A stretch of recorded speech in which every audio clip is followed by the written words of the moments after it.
Siguiendo con mucho gusto en estudios en vivo a Víctor Aval. Víctor Manuel Aval es el director de Convivencia y Seguridad Ciudadana del Ministerio del Interior. Víctor, ¿qué tal? ¿Cómo te va? Muchas gracias por la invitación, Daniel.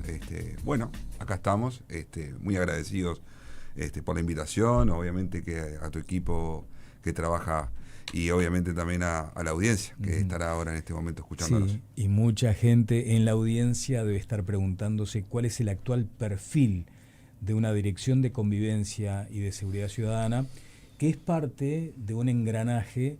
Hoy de hecho estábamos leyendo esta encuesta o este conjunto de encuestas de equipos y que después, cuando lo anualizás, sigue siendo la seguridad pública la principal preocupación de la gente.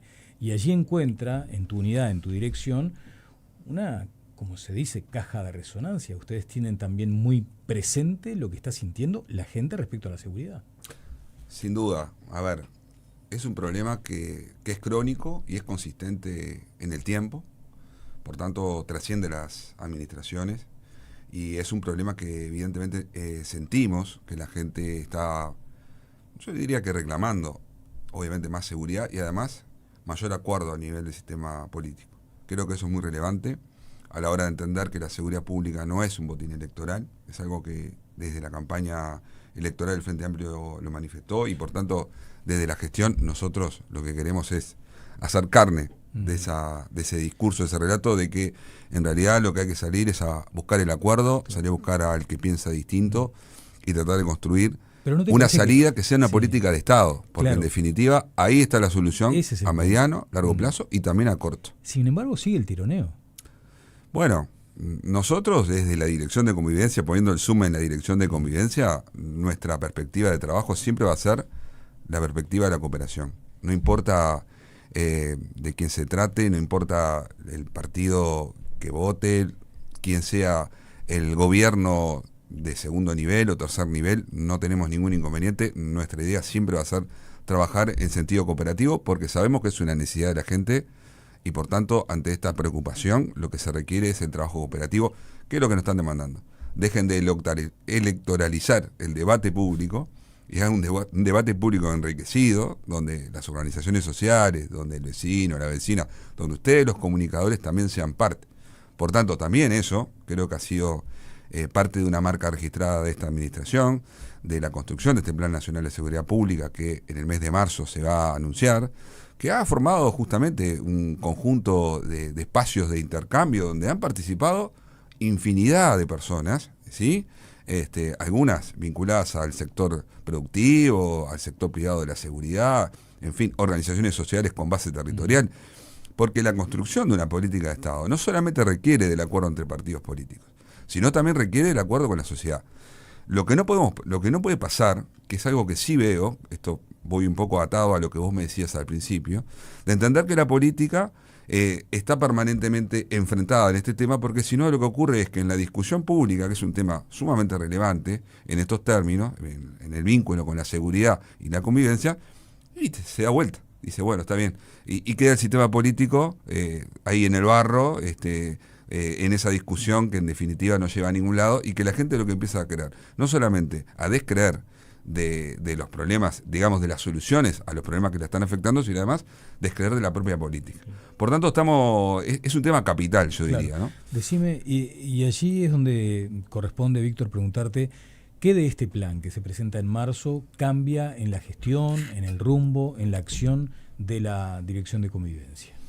Bueno, está poniendo el zoom allí. Parte de lo que el plan propone me parece que es muy relevante y que nosotros ya estamos incorporando en términos de conformación, de institucionalización de la Dirección de Convivencia y Seguridad Ciudadana, tiene que ver con la prevención, el Sistema Nacional de Prevención, que es algo que va a estar encima de la mesa dentro de lo que es el Programa Nacional de Seguridad Pública. En ese sentido, en ese sistema, nosotros tenemos un componente específico seguramente que tenga que ver, así como también Policía Comunitaria orientada a problemas, que es una dirección nacional que también está trabajando muchísimo a nivel territorial, es en la forma de encontrar una arquitectura, un modelo de participación y de articulación con los municipios. Nos parece que esto es algo que yo pienso. Fui concejal municipal y fui concejal vecinal, fui presidente de un consejo vecinal también por un tiempo. Considero que los municipios tienen ya un recorrido de madurez suficiente que nos permitiría un trabajo más interactivo con ellos a los efectos de poder encontrar soluciones más eficaces y eficientes. Eso por un lado, que obviamente nosotros tenemos que construir ese modelo como propuesta, que obviamente que esto para marzo la idea es poder llevar a cada uno de los municipios esa idea, tener además desde la dirección de convivencia no solamente el director trabajando en territorio, sino también tener articuladores territoriales que puedan estar justamente en la escena del problema día a día, digamos de manera cotidiana. Y lo que tiene que ver también dentro de este sistema de prevención, que me parece muy importante, lo que afecta al vínculo con la violencia. La prevención de la violencia, que es, me parece, algo en lo cual se nos va la vida literalmente. Tenemos un aumento sostenido de la violencia como problema, y la violencia se refleja en distintas maneras: violencia basada en género, violencia intrafamiliar, pero también violencia en el espacio público, donde ahí tenemos distintas expresiones, ¿no? Tenemos la violencia que es por la disputa de cuota de mercado, tenemos la violencia interpersonal, tenemos violencia en el deporte, tenemos violencia, bueno, lo vemos en la vía pública, ¿no? Lo vemos en el tránsito. Entonces, dentro de la dirección de convivencia, nuestra idea es construir justamente, a través de lo que ya tenemos, reforzar el programa Barrio Sin Violencia, incorporando un nuevo componente que va a ser la búsqueda de construir equipos de facilitación y mediación en algunos hospitales, en algunos centros hospitalarios donde llegan las víctimas de armas de fuego.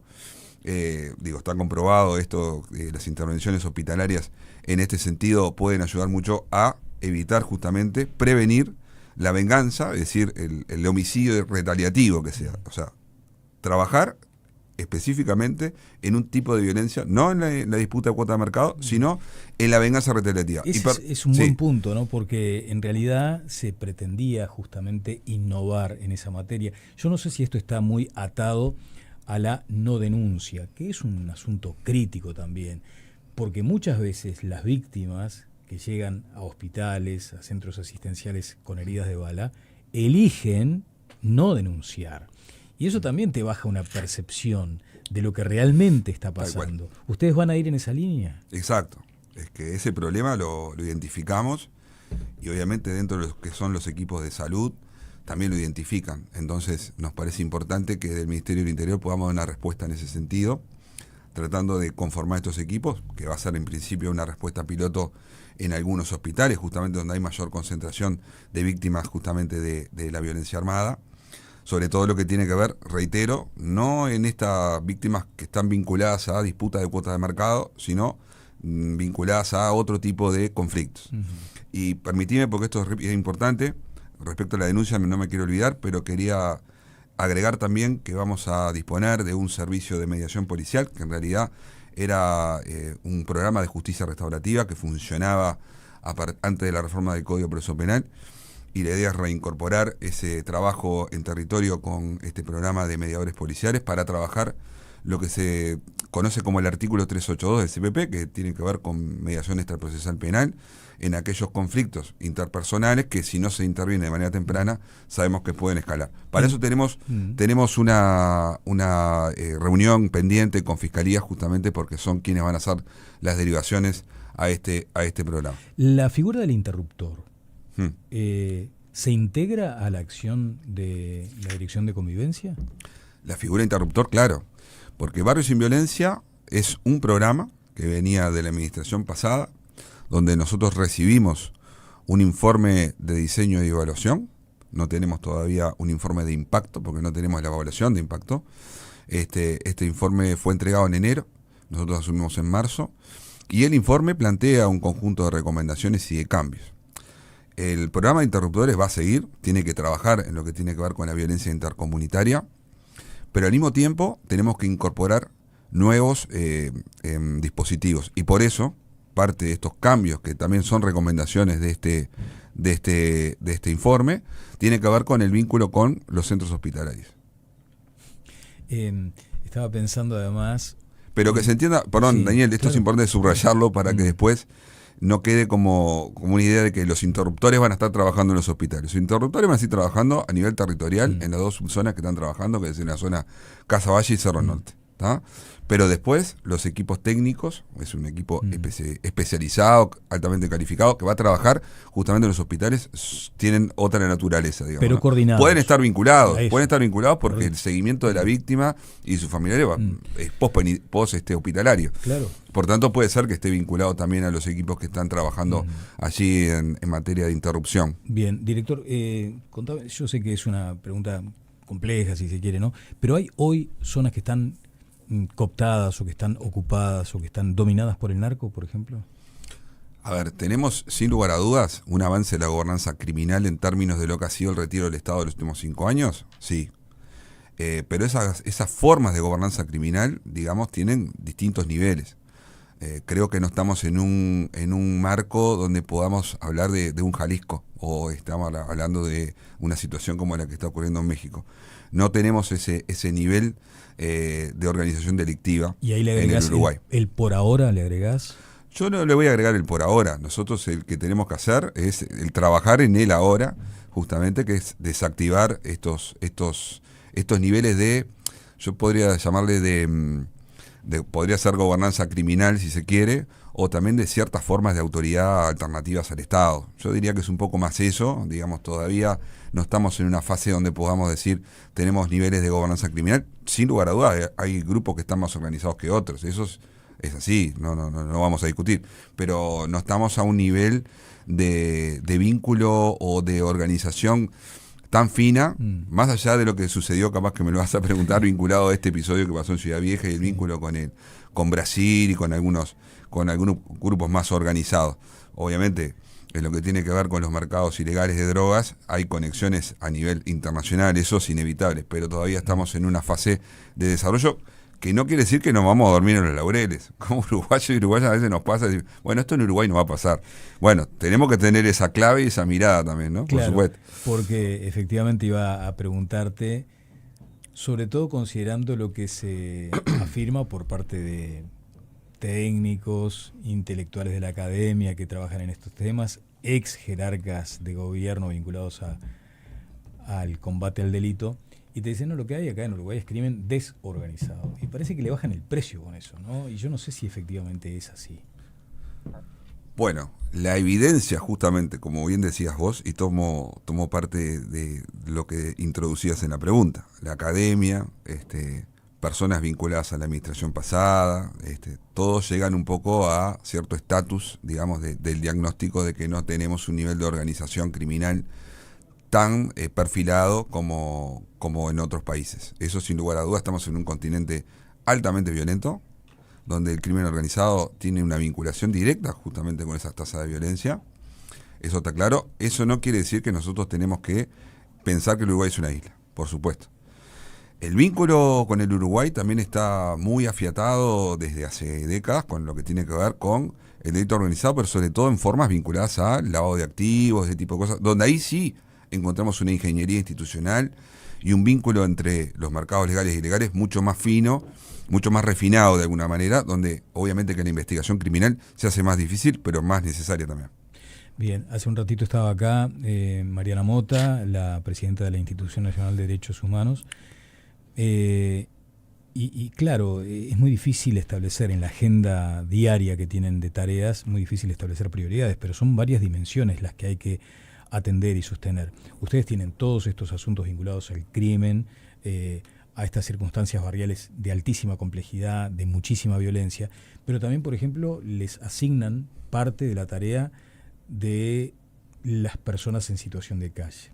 ¿Cómo lo están abordando hoy por hoy? Sobre todo que genera también una tensión allí, ¿no? Y me imagino que hasta ciertas dudas de cómo actuar. Bien, es un tema obviamente que nosotros no podemos frivolizar porque sin lugar a dudas es un tema de cuestión humana compleja.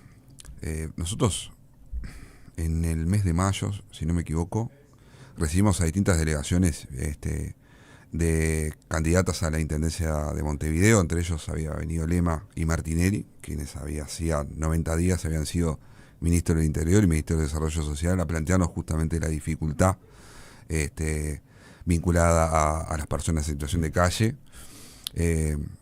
Esto simplemente a modo de entender que es un problema que ha trascendido las gestiones, es un problema que lo venimos arrastrando hace mucho tiempo. Y que cuando mucho puede empeorar. Y que nosotros, lo que desde nuestra perspectiva como Dirección de Convivencia y Seguridad Ciudadana, nuestro trabajo en el marco de la ley de faltas, y en el marco también de lo que ha sido la alerta roja, ¿no? Porque nosotros a partir de junio también trabajamos junto con el SINAI y otros organismos del Estado para evitar que uruguayos y uruguayas que están en calle pernocten en la calle y que, bueno, fallezcan, por supuesto, que es lo que queríamos evitar en primer lugar. Pero eso no agota la agenda. Tenemos un problema crónico, persistente en el tiempo, y desde la Dirección de Convivencia y desde la Jefatura de Policía de Montevideo lo que se ha implementado es un operativo calle que tiene básicamente 3 componentes preventivos. Uno es lo que tiene que ver con la prevención situacional, es decir, nosotros somos contestes de que hay una percepción objetiva de parte de vecinos y vecinas que están altamente preocupados y que hay una percepción del aumento del delito cuando hay personas en situación de calle o vinculadas a la calle de alguna manera, o cuidacoches o vinculadas a ciertos espacios públicos y demás. Por otro lado, el componente que hace la prevención ambiental, porque sabemos donde hay deterioro ambiental, las personas en situación de calle y el deterioro ambiental, hay una conexión. Cuando hablo de deterioro ambiental no hablo de medio ambiente, sino del afincamiento, la basura, veces, claro. En fin, genera también una percepción y también es un facilitador del delito, que está vinculado también a la falta de iluminación y demás. Y el tercer componente de este operativo tiene que ver con la prevención social, porque nosotros lo que estamos haciendo en los afincamientos que detectamos es llevar a las personas, trasladarlas a el centro de primera asistencia del MIES, que hemos llevado desde el 22 de enero al 22 de febrero unas 700 personas, hemos desactivado unos 500 afincamientos, y para que la gente entienda, 500 campamentos. Sí.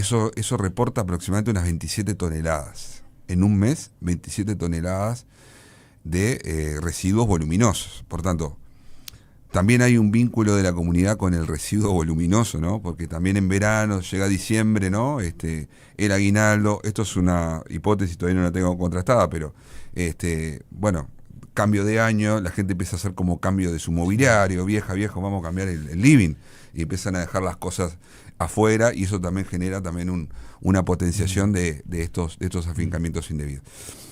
Por tanto, ese es nuestro trabajo, tratar de entender que ciertos puntos, sobre todo del municipio de Montevideo, hemos detectado que es allí donde se concentra la mayor cantidad justamente de afincamientos, entonces estamos yendo de manera consistente y persistente a esos puntos del municipio B, donde están los barrios del centro, Palermo, Ciudad Vieja, pero obviamente, ¿esta es la orientación adecuada? Sí. ¿Es la orientación debida? También.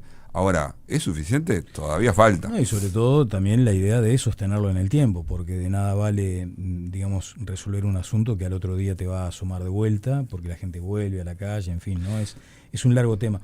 Bueno, pero pará, una cosa que es importante, Daniel, ¿sabés que de las personas que están en CPA, de las que hemos llevado, un 40% aproximado se ha revinculado al sistema de protección social o ha permanecido por lo menos una noche o 2 noches en el CPA. O en refugio no, en el CPA mismo. Y se le está buscando una respuesta habitacional dentro de la oferta que tiene el MIDES. Por tanto, quiere decir que evidentemente todavía falta mucho músculo. Y hay personas que están muy vinculadas al problema del consumo problemático, hay personas que tienen también dificultades de salud mental, hay gente que tiene patologías cruzadas. Cuando hablamos de consumo, hablamos de problemas de consumo severo. Entonces mucha gente me viene y me dice, algún vecino, bueno, pero ¿cuánta gente vuelve? Sí, bueno, yo pregunto también, y esto también tenemos que mirarnos al espejo como sociedad, es decir, ¿cuántas personas que conocemos, ¿no? En familias, no digo en nuestras propias familias, pero experiencias cercanas a nuestras familias, a nuestra cotidianidad, donde sabemos que hay personas que tienen todos los elementos para poder tener un desistimiento del consumo de drogas y no lo consiguen, tienen familia, tienen recursos humanos y vuelven a caer. Conocemos muchos casos, ¿verdad? Entonces, estas personas que están colgadas de un hilo, evidentemente el nivel de fracaso obviamente va a ser alto. Pero el vecino no tenemos que abandonarlos. Claro, no tenemos que abandonarlos. El vecino lo quiere, sácamelo de acá que me da problemas y termina hay de todo. El otro día vos sabés que me comentaba un vecino ahí de Villaviar y decía, mirá, nosotros me lo dijo ya un par de veces y me decía, hay problemas con los vecinos que vienen y le dan el plato de comida. O sea, también hay un gesto humano también en esto, ¿no? ¿Es deshacerse del mueble? Sí. Sacarse de arriba el residuo voluminoso, también. Es también un poco sacame a la persona en la calle de la puerta. Es cierto, pero también hay un vínculo humano que tenemos que entenderlo y gestionarlo de la mejor forma. Víctor Aval, director de Convivencia y Seguridad Ciudadana, muchas gracias. Por favor, gracias a ti.